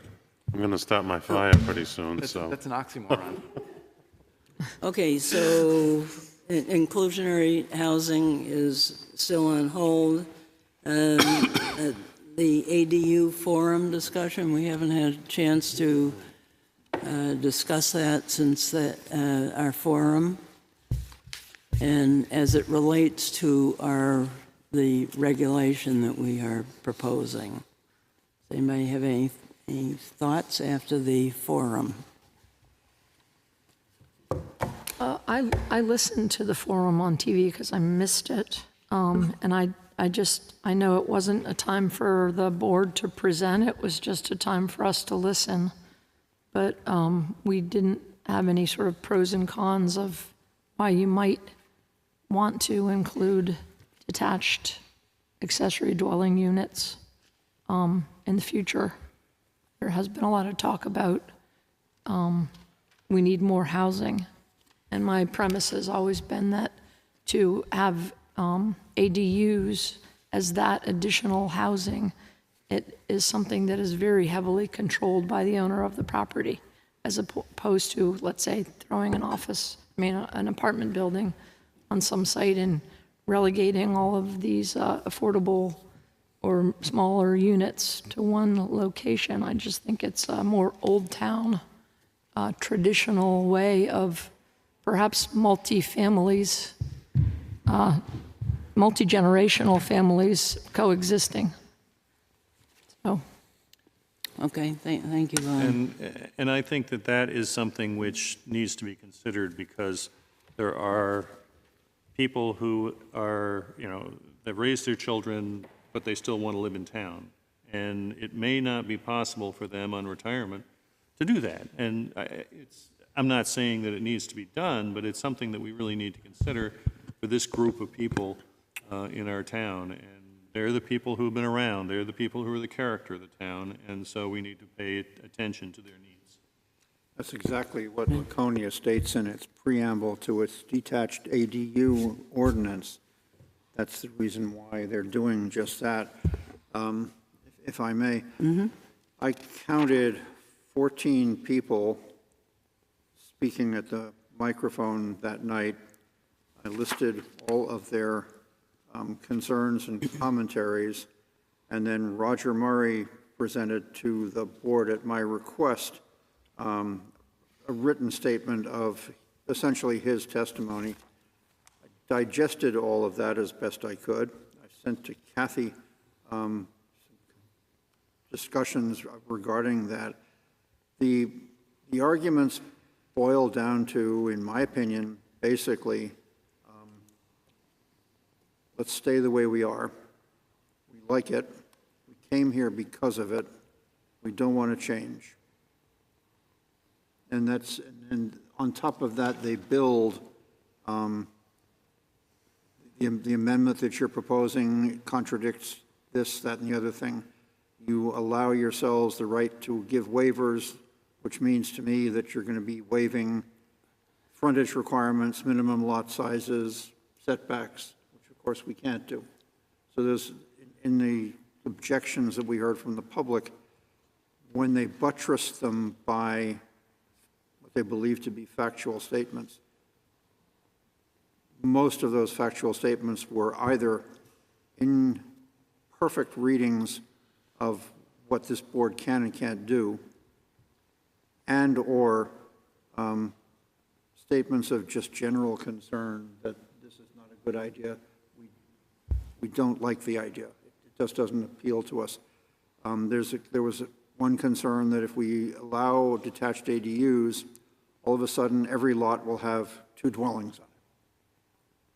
And Tavis pointed out that right now we allow attached ADUs, which is essentially allowing basically the same thing, only not in a detached form. Yet we haven't seen much in the way of attached ADU applications coming through this board. So that form of ADU has been inefficient, hasn't worked. So the attempt here to make detached ADUs, as Peter just stated, was an attempt to fill a need which is currently not being filled by the current ordinance. I didn't hear anything that was fatal to our proposed ordinance, with the exception of one portion where we allow for connection between the two via conditioned space. And Roger proposed that we eliminate via conditioned space. And I tend to agree with that opinion. And you have a copy of my notes on this because I sent them to you as well. Yeah, what happens though is when you connect an accessory structure via conditioned space to a primary structure, you no longer have an accessory structure. Our suggested ordinance says, It has a partition. yeah, Yeah, it has a door. Yeah. So functionally what happens if you have a habitable space positive connection between an accessory structure, or what was an accessory structure, and a primary structure, and there is no door, you have no ADU. You still Because have the same intent, though. Well, no, because the International Residential Code does not limit the number of kitchens or bathrooms in a structure. So if you want a 2-bedroom, 6-kitchen, 38-bathroom house, that's permissible. That does not beget you a 6-unit building because you have 6 kitchens. If you think of the older homes that are in the area that have the summer kitchen in the basement and then the regular kitchen on the first floor for when it's cold enough outside you can stand cooking there, That doesn't make that a duplex. So that's why the state put the language in there that said you can require there be a door, you can't require it to be locked. That's where the partition idea comes from.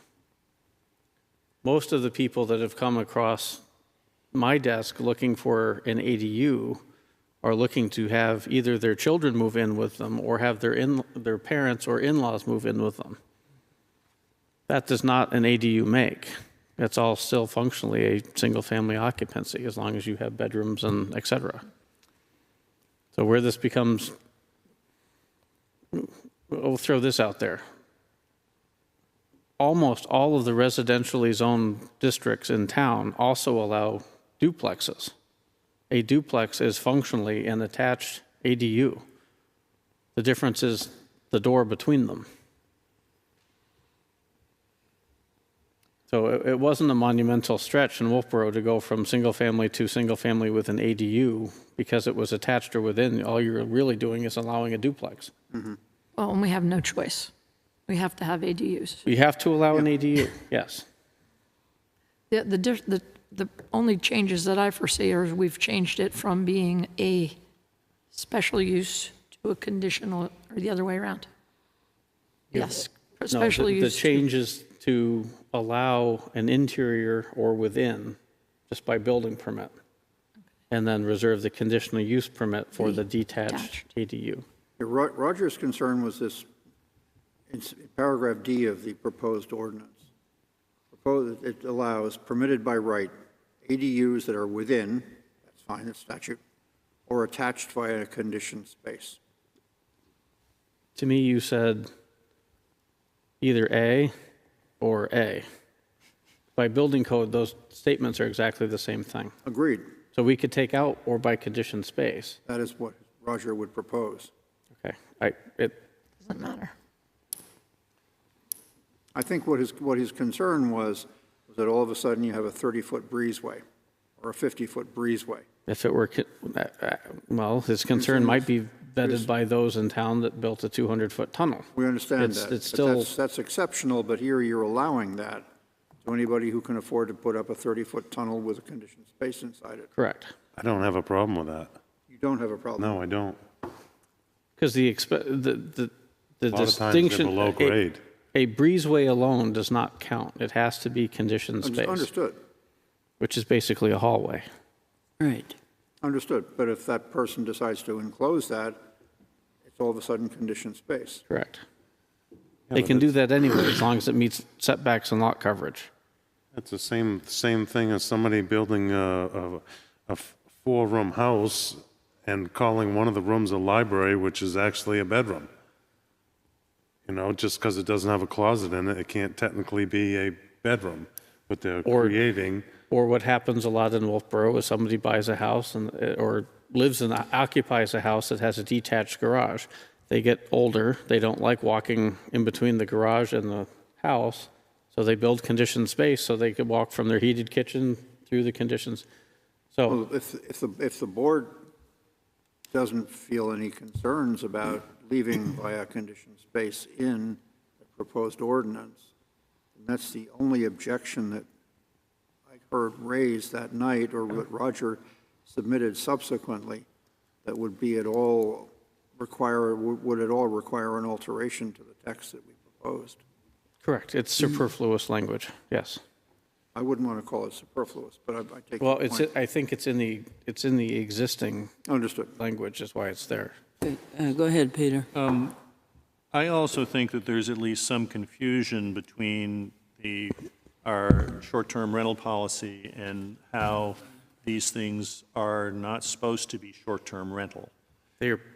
And I think that it is worded correctly, so it should not be misunderstood, but I think that that's something that we should be concerned about and make sure that, you know, if these come up before the warrant article, people understand what the situation is. Yes. And in fact, I would go further and suggest that when the board is putting their warrant articles together, the definition of the use of short-term rental precede this. So it's very clear the first thing you're voting on is to negate short-term rentals in Wolfeboro. Correct. other than those that And lawfully keep it exist. in this ordinance But also. that's something that Yeah, I think we right. really need as a board to make sure we're aware of and is presented in the right way. Yes. Yeah, the second commentator on that public forum on August 16 said specifically that we need to protect ADUs from short-term rentals.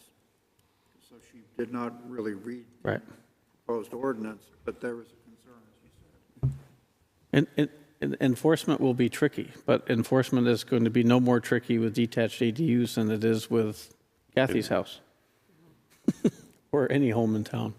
Okay, any other? Yeah, I do. Okay, go ahead. Basically, what I took away was people want to protect the character of the town. They want to allow the market to create housing. They want to address the sewer ability through the town, which we haven't got that yet. They say that they think there's enough vacant lots out there that are available to build houses.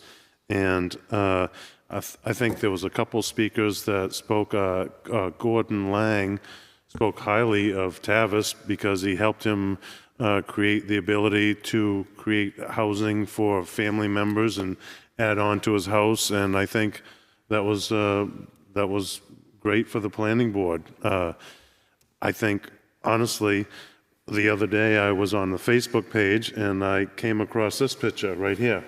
And they were promoting these little things Tiny that were, houses. Tiny houses. you know, stacked up around our town. And, you know, can you imagine seeing that outside of your house right next door? Just what are they going to need next? They're going to need a garage. And just what Roger was saying, they're going to want to dice the thing up. And again, if you see your house and the neighbor's house, you're going to be able to see two more things between your house and the other person's house. And that's what, and that's my own opinion, but I think that's what's going to happen. You realize you can do that now.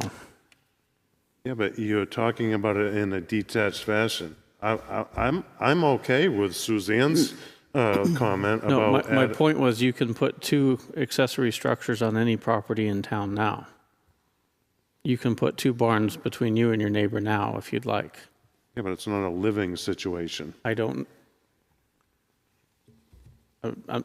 hear that come out of the comments. I heard that adding additional structures was going to disrupt the neighborhood. The point was you can put 2 accessory structures on now. That's not what I'm talking about. You're putting words in my mouth. That's not what I'm saying. I'm saying accessory structure where there's another family living right next to you and another family living right next to the house that's already on a lot, that we've created this thoughtful way of building our houses with orientation and how we present our houses on our streets is all going to be thrown out the window. And to me, that's not what I heard.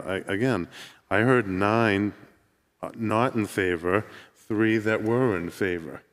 And back to Suzanne's comment, I think that extending these hallways to the ADU and making it not a partition wall is probably something that we should embrace. And that's to the Gordon Lang situation.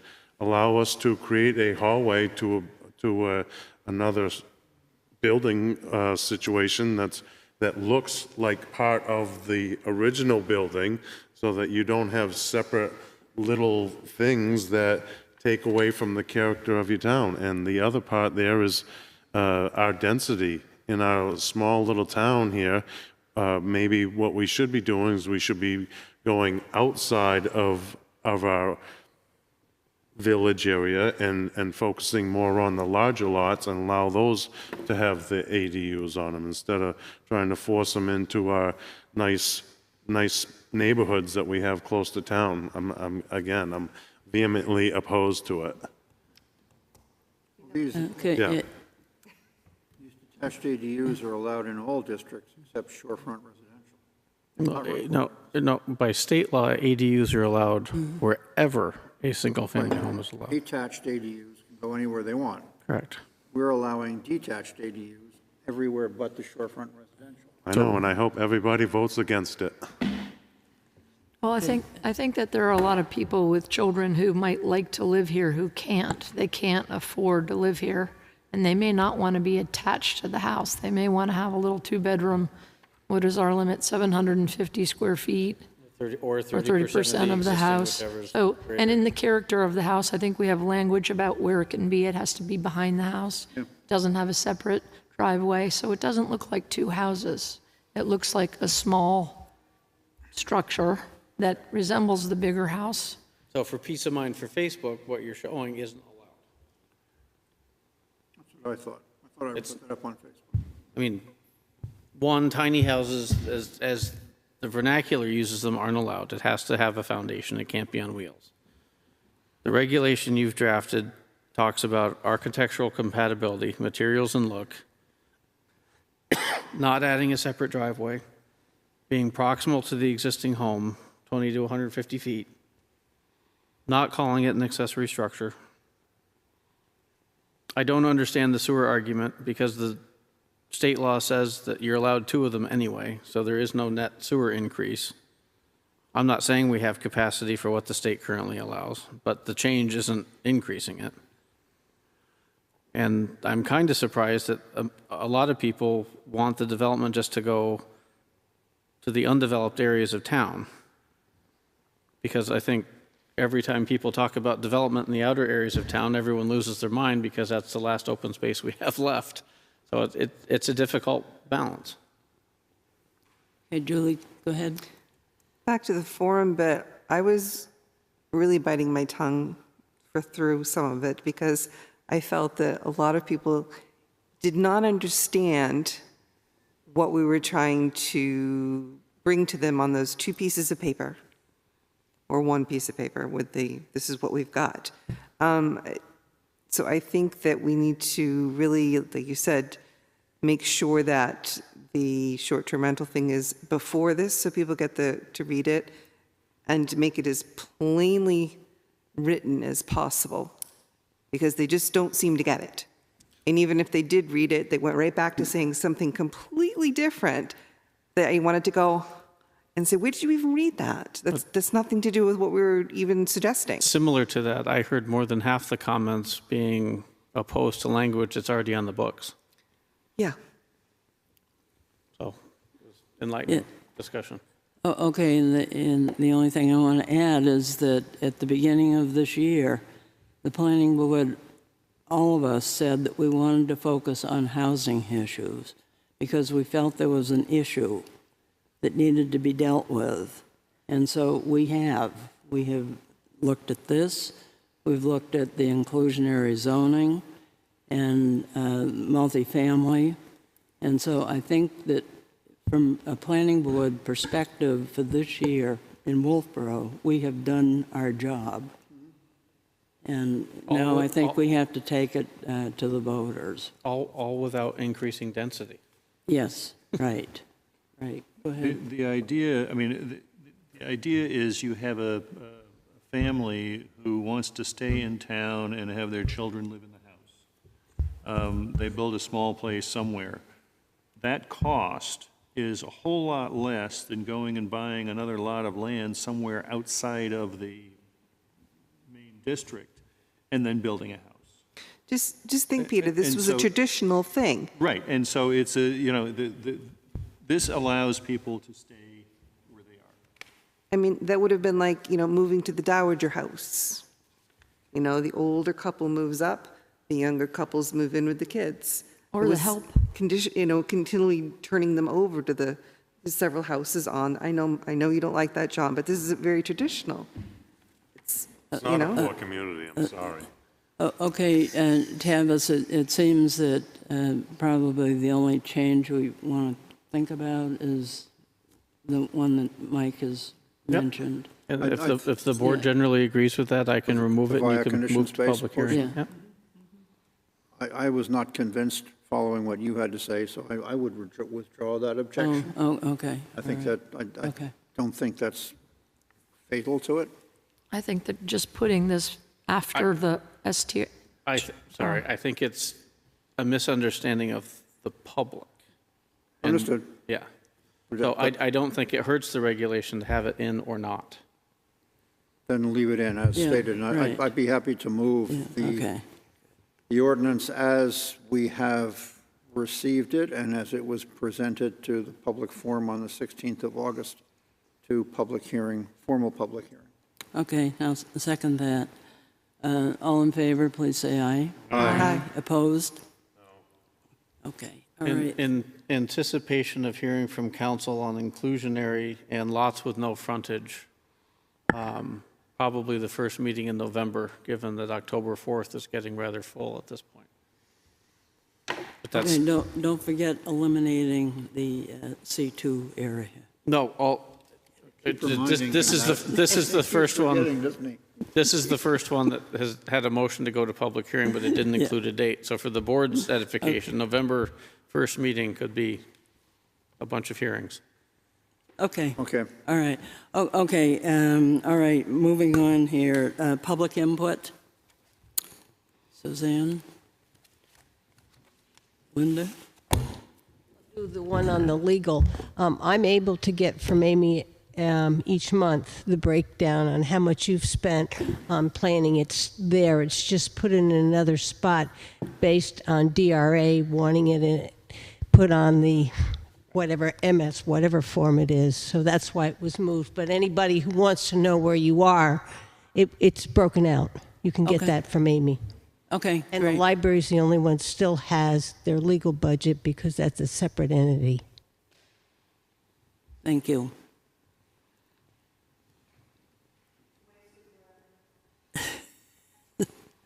Oh, okay, minutes? So that was a no, right? Yeah, okay, all right. I move that we approve the minutes. I have one correction. Oh, okay. Page 3, halfway down, it's the name Susan John. John, right, The yes. first name's Susan John. Oh, Not yeah. Johnson, John. yes. John. Right. I have one also. Okay, On the back page, under discussion items, Class 6 road waiver comments, the motion and vote on it. I think when we have unless it's a unanimous vote, when there's a breakout of the votes there, I think we need to add the names in there, because I was the abstention on that, yeah, and that should be listed that way. Like Right. tonight, we had 3 votes that had yes and no's on it, so I think moving forward, it needs to have, who voted on which way and stuff on there for clarification, I believe, okay, for our minutes. all right. Page, So if I were doing the minutes to that end, and if it was a 4-2-1 vote, it would say 4-2-1 with Harriman abstaining. Right.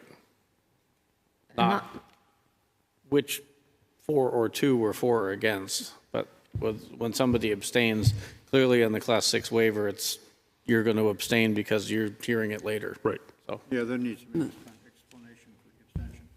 On page 3, right after the Susan John, is Derek spelled correctly? Is that how he spells his name? I don't know. Usually it's like D-E-R-E-C-K, Yeah. or DERRICK or something like that. I don't know. I don't know. He's behind me. I don't Yeah. know. I have no suggestion as to an alternative. Okay, any other, I'll second the motion to approve. okay. Motion to approve and seconded, all in favor, please say aye. Aye. Opposed? Okay, folks, motion to adjourn. Second, all in favor? Aye. Okay, thank you very much, everyone.